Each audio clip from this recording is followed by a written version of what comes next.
Good evening. Tonight, I'm going to tell you another strange and unusual story of the unexplainable which lies behind the veil. Our story concerns the Haney family. For over 200 years, a Haney had worked this same land. Now it belonged to John and Emma Haney. Everything considered, it had been a good life, uneventful, perhaps even dull, but it suited them. For over 40 years they had lived in the same house, and for those 40 years, the land had been good to them. Its abundance had fed them and clothed them, and helped to raise two sons, John Jr. and James. This was home. They couldn't be happy anyplace else. Their only desire was to spend the rest of the time remaining to them here. Here where they had come so many years ago as man and wife. Simple, down-to-earth people, the Haneys were not given to flights of fancy. But who is not awed and troubled in the presence of death?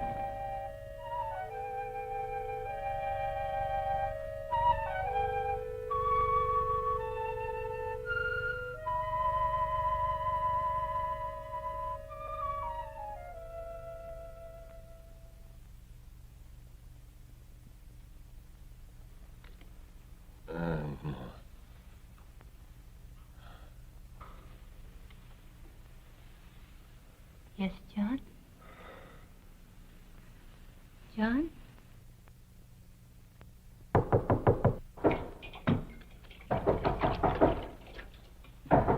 All right, I'm coming. Jamie. Well, you're going to keep me out here all night? No. Come in, Jamie.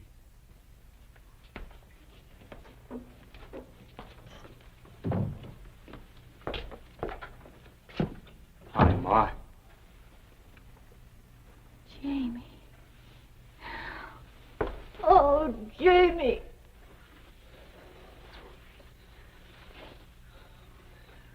You've changed, Johnny. Still not having any fun, are you? Being on a farm by yourself doesn't leave much time for fun, Jamie. John's been working awful hard, Jamie. You would. Old, dependable Johnny. Let me fix you something to eat. No, thanks, Ma. I eat in town. Some coffee, then, and a piece of pie? All right. Just a small piece, Ma.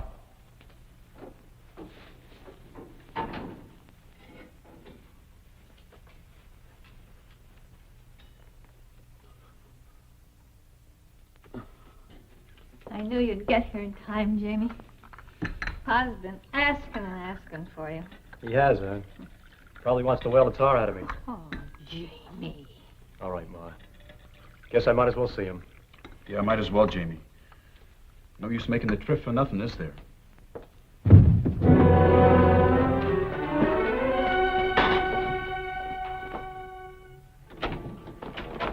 John! He's all right. Take his feet, Jamie. We'll get him back to bed.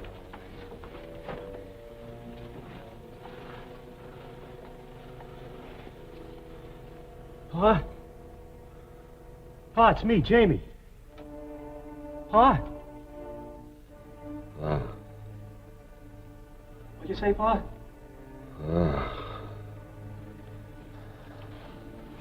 Did he make much sense? No, just mumbling.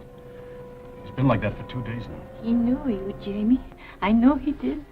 Sure. Sure he did, Ma. Let's go downstairs. Go on, Johnny. I'll be down in a minute.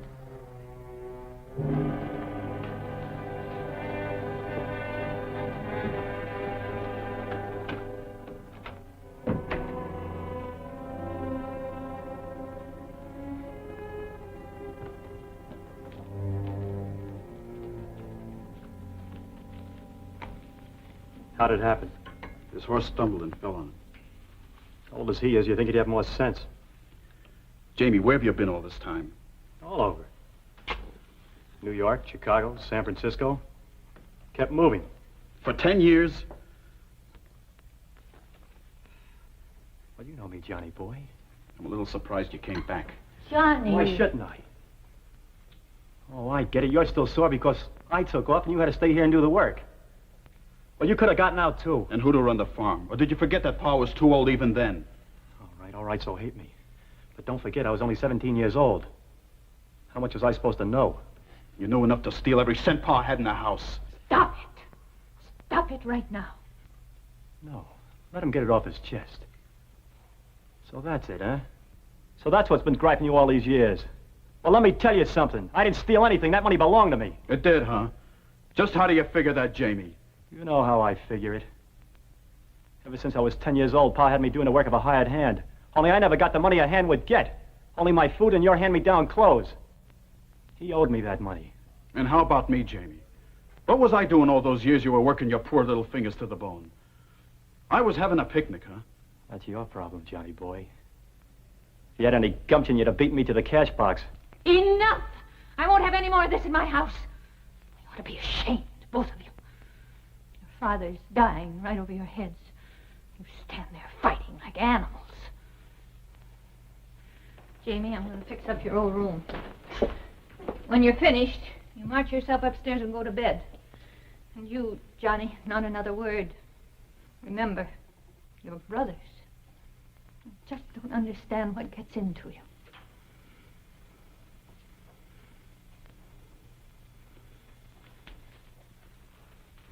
Here, Ma, let me help you. Thank you.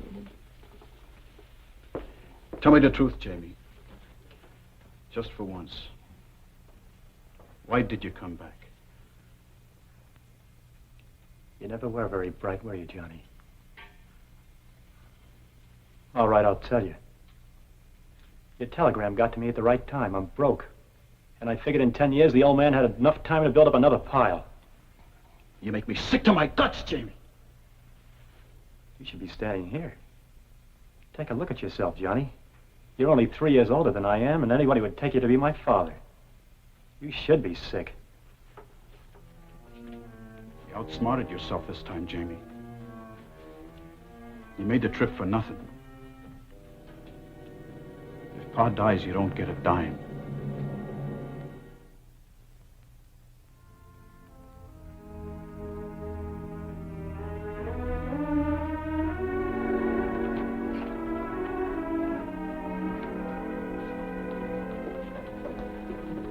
I'll fix something to eat. Nothing for me, thank you, Emma. Just wanted to see if there's anything I could do. Maybe some delay in settling the estate on account of your father not leaving a will. He did leave a will, Mr. Atterbury. That's funny. I was his lawyer. I didn't draw it. Oh, he drew it himself. May I see it? Yes, sir.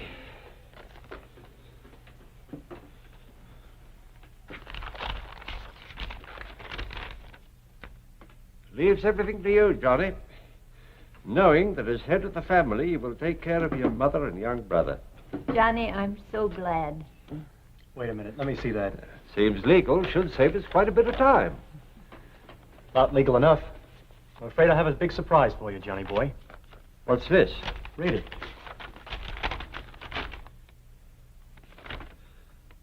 To my youngest son, James, I leave all my worldly possessions and trust that he will provide for his mother as long as she lives, and it is my hope that he will do what is fair for my eldest son and his brother, John Jr. And which is the legal one? Yours is dated August the 8th, 1892. Jamie's dated July 14th, 1898. Jamie's the one that'll stand up in court. Can't imagine what he was thinking about. 2 wills. John knew what he was doing. I know what he was thinking. You knew his temper, Mr. Atterbury. Pa and me had a real knockdown and drag out of my wanting to enlist for Cuba. He said I'd be sorry if I went. Well, Why all the sour faces? Ma has nothing to worry about. And you know I'll take care of you, Johnny boy. I'm sure you will, Jamie. Mr. Atterbury, how long will it take for all the legal stuff to clear up? What's your hurry, Jamie? Well, I thought I'd put the farm on the market as soon as I can. Jamie, you're not going to sell the farm. It's our home. Oh, now, Ma. You know I'm not cut out to be a farmer. Besides, we ought to get a good price for it right about now. But Jamie... Where'll Ma go, Jamie? Don't worry about that. I'll take care of her. Where, Jamie? Well, you always wanted to visit Aunt Martha in Kansas. Now's your chance. Oh, but Jamie, that was only for a visit. I can't imagine living any place but here. When she gets back from a visit, what then, Jamie? Well, Ma deserves a rest. You know, at her age, she ought to take it easy. I thought we'd get her a room for her at Mrs. Chalmers. That's nothing but a home for old folks. You'd like it, Ma. You wouldn't have to work anymore, and there'd be people your own age to talk to. You know what I mean, Johnny. Sure. I know what you mean, Jamie. To get her off your hands for the rest of your life, you'd like her to sit on a porch and rot. That's what I get for being a nice fella. Well, this is my farm. Pa left it to me, and I'll do what I like. If Ma don't do what I want, okay, you can take care of her. What are you doing? Johnny! Stop it, you two. You hit me, you won't get a cent. Johnny, stop! Listen to me! Jamie's right. I have been working too hard. I'm tired. You know I want to see Martha again, and when I come back, I'd like to live at Mrs. Chalmers. I think it'd be very nice. All right, Ma. I'll be good. Mr. Atterbury, how do we go about breaking that will? I wouldn't try that, Johnny. Well, I don't know, Johnny. Father was of sound mind when he wrote it. Well, how about the part about taking care of Ma? You call throwing her into a home taking care of her? You know Pa didn't mean that. Well, there could be a chance of stopping the sale of the farm or preventing the dissipation of the assets during your mother's lifetime. Don't you worry about Ma. I'll take care of her. You just mind your own business. Now, I'll tell you something. Get out of my house. Jamie, he's your brother. Then why don't he act it? He's been beating on me ever since I got here. You heard him. Now, this is my house, and I want you out of here. Johnny, he's upset. Maybe for a little while, till he cools off. Will you take the case, Mr. Atterbury? Yes, Johnny. I'll take it. All right, Jamie. I'll get out of your house. For now. Have your fun while you can.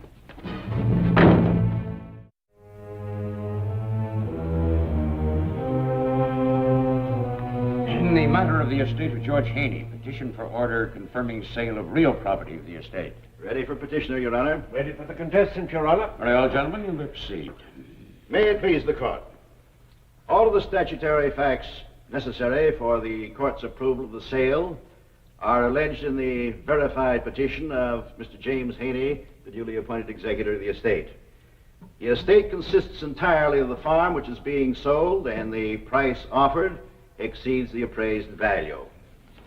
It is to the best interest of the estate to convert the real property into cash, since the executor is without funds with which to support his mother, or himself, or to meet the expenses of the administration of this estate. Mr. Atterbury? Your Honor. Perhaps we can shorten the issues. Do you propose to introduce evidence that the sales price is too low? No, Your Honor. It's our position. It's not necessary for the sale of this farm at all. Haney family have worked this property for 40 years. Profit. It's Emma Haney's home. The source of her care and comfort. That's what John Haney meant to say in his will. What is your own personal reason for trying to void your father's will? I have none. Oh, in other words, then, if this court should declare the will invalid, you'd make no attempt to share in your father's estate? No, sir, I would not. Then why has this case been brought to trial in the first place? Just want to make sure that my mother gets what's rightfully hers. Well, now, the wording of the will's quite plain. Your brother James is to take care of your mother. Have you any doubts that he will? I sure do. Would you tell the court what your doubts are? Because I know Jamie. I know how he thinks. He's a liar and a thief. Objection. Sustained. Mr. Haney, I must warn you that this court will not tolerate name-calling. Another outburst like that, and I will cite you for contempt. I'm sorry, Your Honor. No further questions. Mr. Blow? No questions. Now, it's now nearly noon. This court will adjourn until 2:30 o'clock.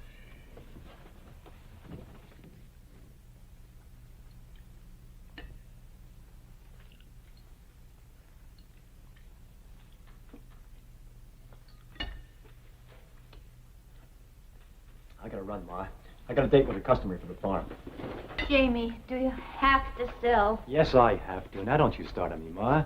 I had enough trouble with Johnny. I'll pick you up in time for court.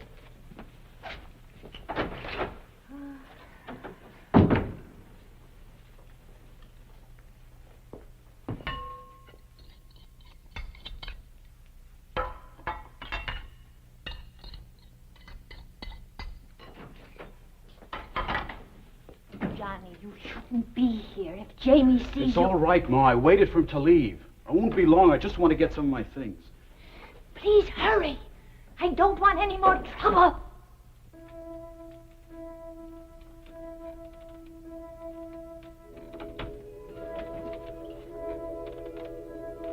Pa!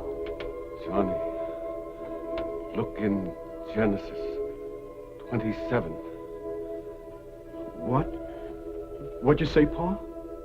Genesis 27. What about Genesis 27, Pa?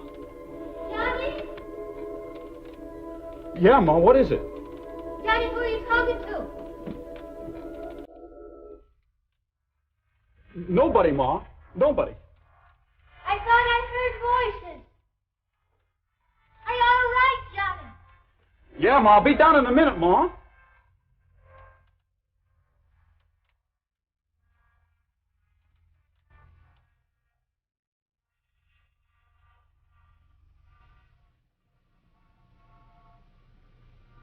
Pa.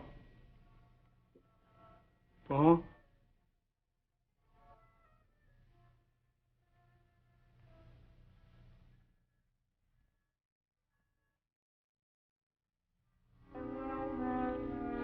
Okay, you're ready. That's good, Ma. Yes, Jamie, I don't want to be late. You're not in that much of a hurry. Please, Jamie, I want to get there on time. Okay. Ma! Ma! Johnny just came to get his things. You got what you came for? I got more than I came for. I just talked to Pa. You what? You're right, Ma. You did hear voices. What's going on here? I talked to Pa and he said, look in Genesis 27. Genesis 27. That's the story of Jacob and Esau, where Jacob stole his brother's birthright. What's that supposed to mean? That's what I'm going to find out. Where's the Bible? Everything in this house is mine. Keep your hands out of there. Get away from me. Jamie!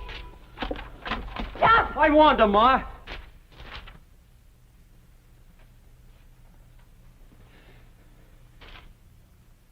What's the matter, Johnny? Nothing in it? What'd you expect to find, a new will? There is no other will. And I'll tell you something else. The next time I find you in here, even mine ain't gonna stop me from putting a load of buckshot in you. Now get out of my house and stay out. Please go, Johnny. Johnny boy, might as well take Genesis 27 with you. That's all you're gonna get.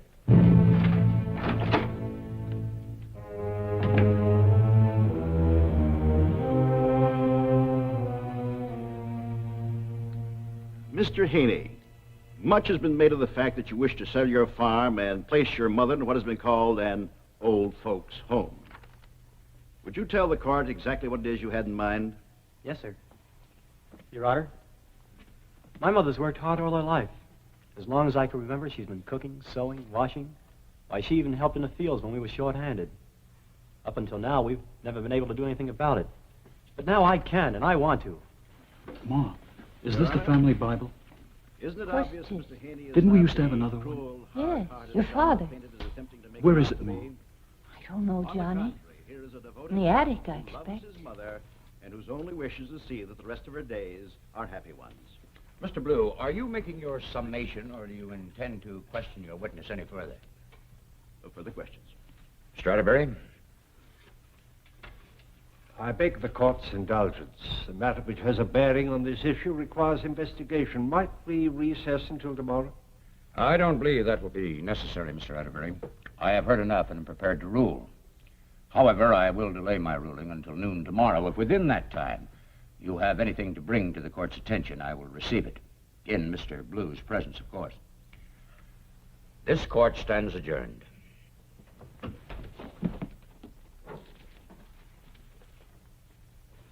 Ready, Ma?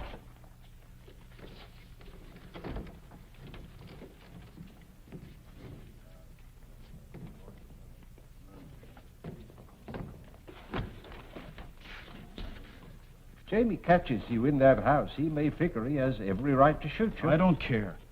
Pa wasn't the kind to play practical jokes. I saw him as plain as I see you.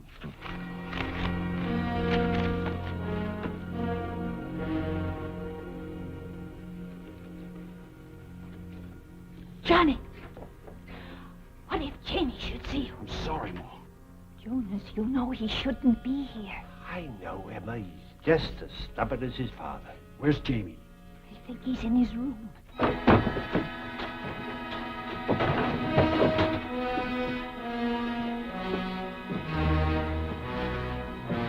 don't want any more trouble. I don't plan on causing any more. But I'm going to have one more look around whether he likes it or not. What are you looking for? He's got some idea his father may have left another will. That Bible passage, Ma. Genesis 27. Isaac couldn't do anything about his sons, but I think Pa did. No, Johnny, I'm not going to let you stay. You can't stop me, Ma. I'm going to have one more look. Yeah. Johnny! Never Johnny! mind, Emma. Let him go. Let him take his look. Then maybe we can get him out of here before Jamie sees him.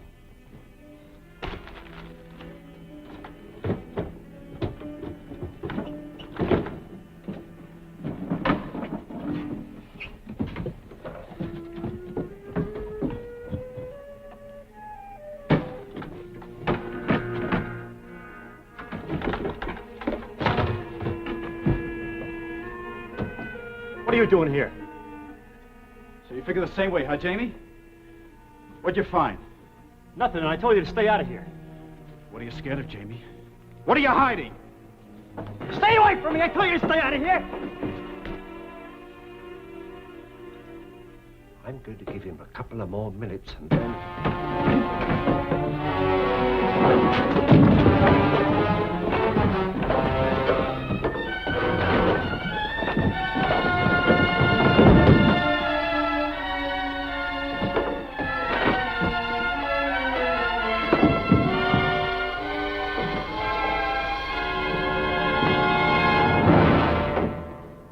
Kill him!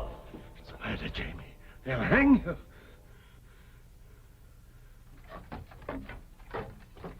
Johnny! Johnny! Johnny!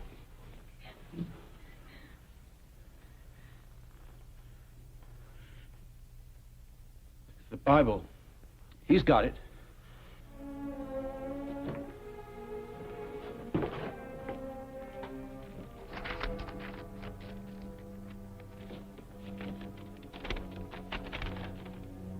I, John Haney, hereby bequeath...